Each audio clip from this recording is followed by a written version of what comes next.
Hello everyone, welcome to this lecture.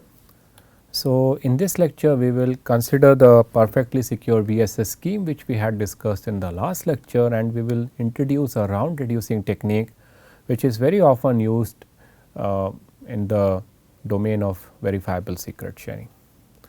So, this is the 5 round VSS scheme, namely the sharing phase protocol, and we want to reduce the number of rounds to 4.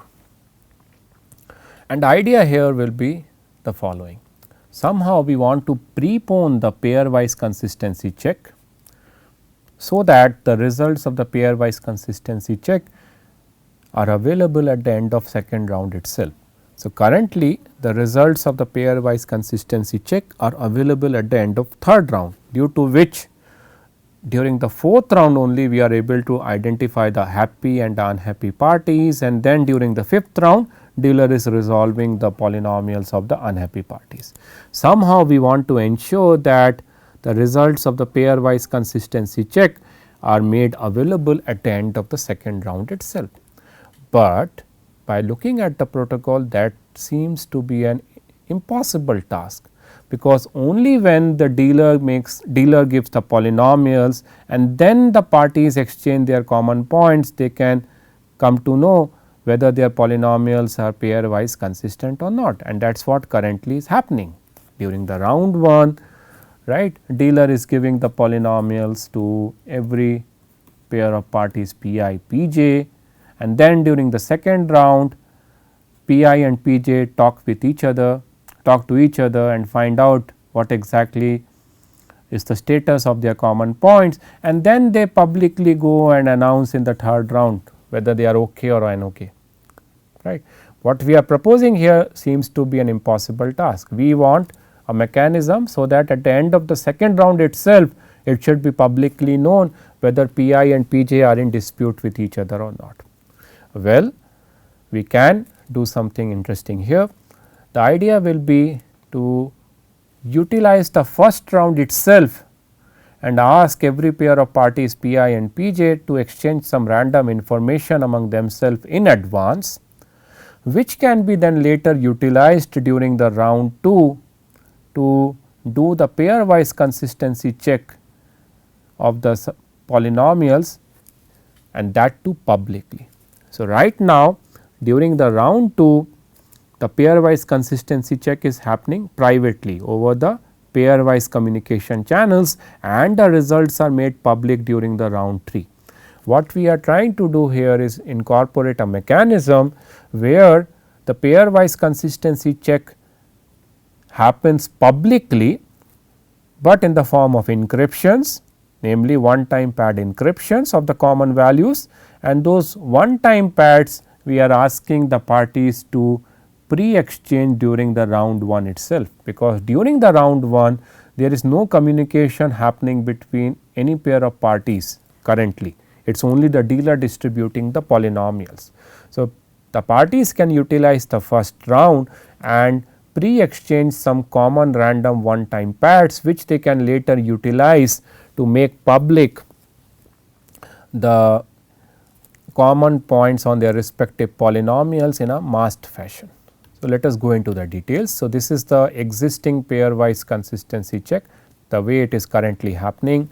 During round 1, dealer is distributing the polynomials, and then during round 2 every pair of parties Pi and Pj exchange the supposedly common points, and then during round 3 Pi and Pj makes public the OK or the NOK messages. The point to note here is that during round 1 there is no communication happening between every pair of any pair of parties Pi, Pj. It is only dealer distributing the polynomials. So, the new way of doing the pairwise consistency check, which will finally end in a 4 round sharing phase protocol, will be the following. In round 1, dealer will be distributing the row and column polynomials on its bivariate polynomial as it was doing earlier. So, it will pick a random t degree bivariate polynomial. To the ith party, it will give the ith row and column polynomial. To the jth party, it will give the jth row and column polynomial. But now in parallel in the same round, every pair of parties Pi Pj exchange random one time pad encryption pads.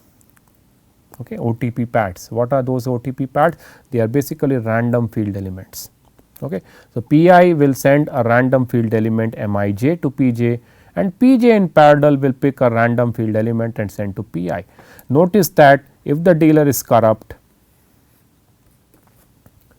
well, irrespective of whether dealer is honest or corrupt, it has absolutely no information regarding the pads which are exchanged between honest pair of parties Pi Pj. That means, if Pi is honest and if Pj is honest, then dealer, when it is sharing these polynomials, row and column polynomials, it will have absolutely no idea what pad Pi has exchanged with Pj and what pad Pj has exchanged with Pi. That is important, because these pads are exchanged over the pairwise communication channel available between Pi and Pj. This additional communication was not present in the earlier protocol, but now to reduce the number of rounds in the sharing phase, we are incorporating this additional communication. Okay. How much this additional communication will cost? Well, this will cost a communication of n square log of field number of bits. So, we are not overshooting the existing communication complexity. Okay. The overall communication complexity of the protocol remains the same. So, at the end of the first round, now what is the information available with the parties? Well, every pair of parties will have their respective row and column polynomials, but now they also have the private pads, private masks which they have exchanged among themselves.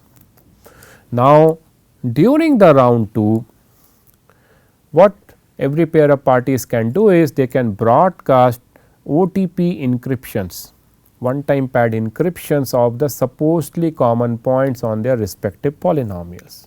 Okay. So, earlier in the round 2, Pi would have sent a common point on its polynomials to Pj, and Pj would have sent a common points on its polynomial to Pi, and then in the third round Pi would have said OK or NOK messages. We are not doing that now. In the round 2, what Pi is doing is, it is simply taking the jth point on its row polynomial and masking it with the one time pad which it has selected, and making that one time pad encryption public through the broadcast channel.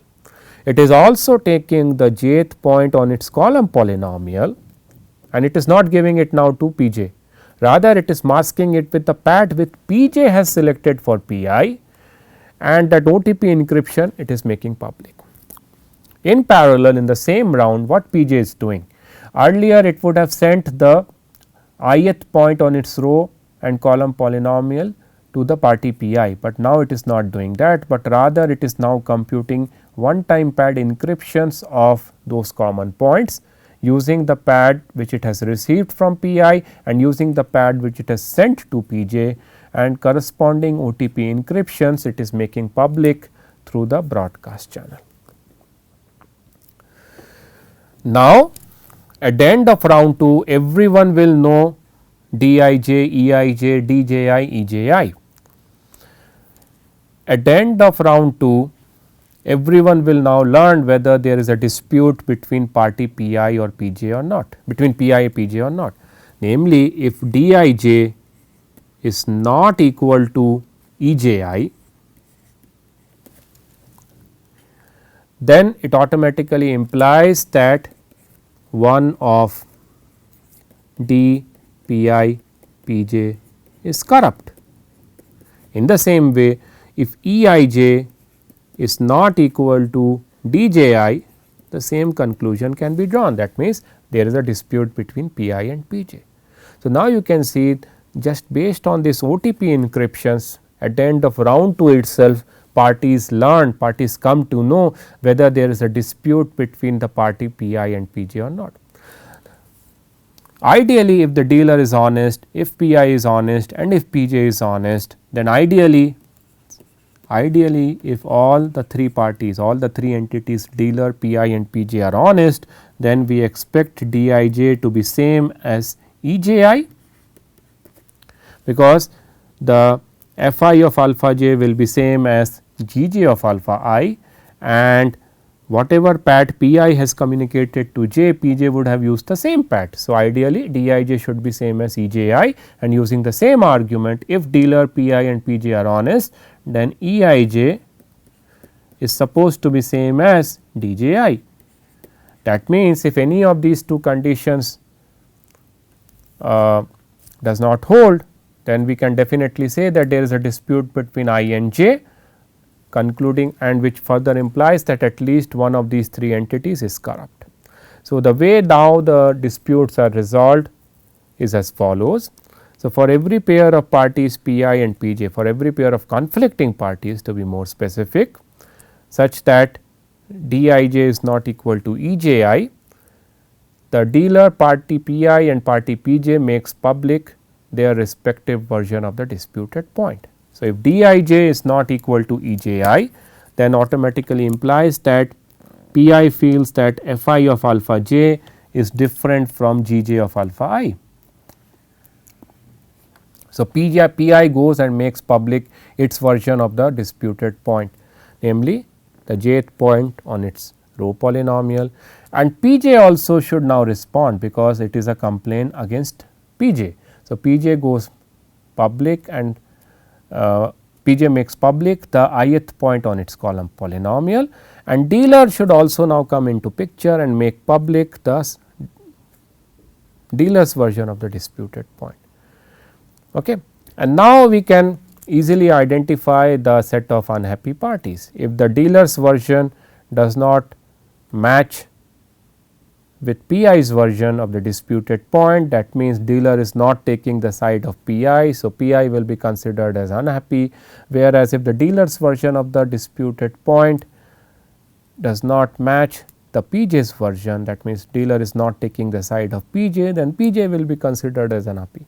So, now you can see that at the end of round 3 itself, we have identified the set of happy and unhappy parties, and now whatever action was performed during round 5, namely dealer was making public the polynomials of the unhappy parties in the round 5, and every parties who are outside unhappy, to ensure that dealer does not cheat, they were making public their version of the supposedly common points on those polynomial. That step will now be executed during the round 4, and accordingly we can identify, we can decide whether to discard the dealer or not, and so on. So, this will be the 4 round sharing phase protocol. It is easy to see that all the properties that we had for the previous protocol are maintained. So, the privacy is maintained. Why privacy is maintained? Because if the dealer is honest and if p I, p j are honest, then even though the OTP encryptions of the common points between p I and p j are public, that does not reveal it does not reveal anything about the supposedly common points, because the corresponding paths are exchanged privately between p I and p j. So, even though d I j is public, okay, it does not leak anything about what is f I of alpha j, because it could be any f I of alpha j padded with any m I of j. So, if the dealer is honest, if p I is honest, and if p j is honest, and if there is an adversary who now have access to d I j, it cannot tell what exactly was the value f I of alpha j, and same holds for e I j as well, because the corresponding path m j I is not known to the adversary. So, even though now the pairwise consistency check is happening over the public channel, the common points between the common points on the polynomials of honest parties between every pair of honest parties is not revealed. Okay. So, privacy is achieved, correctness is anyhow achieved, because no honest party will make it to the unhappy set, and remaining arguments remain the same, and strong commitment is also achieved, because again we can argue that if the number of unhappy parties is at most t, that means there are at least t plus 1 or more number of honest happy parties, their polynomials are pairwise consistent, because if there exists some honest pi pj not belonging to the unhappy set whose polynomials are not pairwise consistent, then it will be publicly identified, because either dij will not be equal to eji or eij will not be equal to dji, and then dealer has to come into picture and resolve the conflict, and either it can make pi happy or pj happy, it cannot make both of them happy.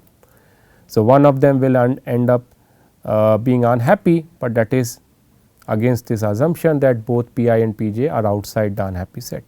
So, if the dealer is not discarded, then there will be at least t plus 1 happy and honest parties whose polynomials will be pairwise consistent, and they will lie on a single t degree bivariate polynomial, call it as f star f of x y, and then rest of the arguments remain the same as we had for the strong commitment property for the earlier protocol. I am not going through that argument for the for the sake of avoiding repetition.